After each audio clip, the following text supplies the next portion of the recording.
Hallelujah. നമ്മൾ ഇന്ന് വിചിന്തനം ചെയ്യുന്നത് ഈശോയെ ആശ്വസിപ്പിച്ച മറ്റൊരു സംഭവമാണ്. ഈശോയെ ആശ്വസിപ്പിച്ച ഒരു കാര്യമാണ് കുരിശിന്റെ വഴിയിലെ വെറോനിക്കായുടെ സ്നേഹം.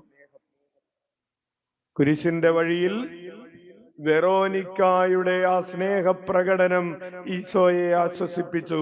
നമുക്കെടുക്കാം സങ്കീർത്തനങ്ങൾ 69 അധ്യായം 20 തിരുവചനം. സങ്കീർത്തനങ്ങൾ 69:20. നിന്ദനം എന്റെ ഹൃദയത്തെ തകർത്തു, ഞാൻ നൈരാശ്യത്തിലാണ്ടു, സഹതപിക്കുന്നവരുണ്ടോ എന്ന് ഞാൻ അന്വേഷിച്ചു, ആരെയും കണ്ടില്ല. ആശ്വസിപ്പിക്കുന്നവരുണ്ടോ എന്ന് നോക്കി, ആരുമുണ്ടായിരുന്നില്ല. ഹല്ലേലൂയ. പ്രിയപ്പെട്ടവരെ, കുരിശിന്റെ വഴിയിൽ നമ്മൾ അത് വായിക്കുന്നുണ്ട്. ഞാൻ തിരിഞ്ഞു നോക്കി, ആരെയും ഞാൻ കണ്ടില്ല. എന്നെ ആശ്വസിപ്പിക്കാൻ ആരുമില്ല. കുരിശ് ചുമന്ന് നടക്കുന്ന ഈശോയുടെ വിലാപമാണ്, എന്നെ ആശ്വസിപ്പിക്കാൻ ആരുമില്ല. അങ്ങനെ നിന്ദനമേറ്റ് ആശ്വസിപ്പിക്കാൻ ആരുമില്ല എന്ന വിഷമത്തിലൂടെ കടന്നു പോകുന്നവന്റെ ചാരേ ഇതാ ആശ്വസിപ്പിക്കുന്നവളായി വെറോനിക്ക കടന്നു വരികയാണ്. വെറോനിക്ക വരുന്നു, ഈശോയുടെ തിരുമുഖം തുടയ്ക്കുന്നു. ഈശോ തന്റെ തിരുമുഖം അവളുടെ തുവാലയിൽ പതിപ്പിച്ചു നൽകുന്നു.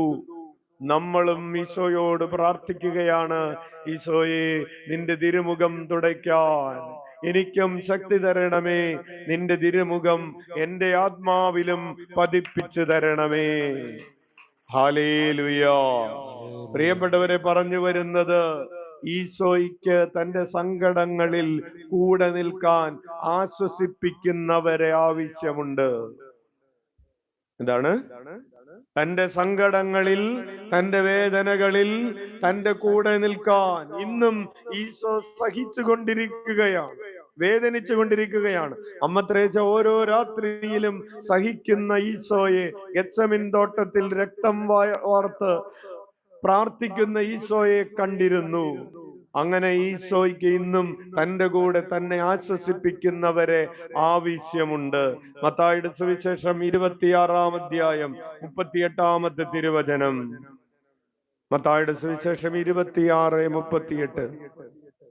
അവൻ അവരോട് പറഞ്ഞു, തീവ്ര ദുഃഖത്താൽ ഞാൻ മരണത്തോളം എത്തിയിരിക്കുന്നു.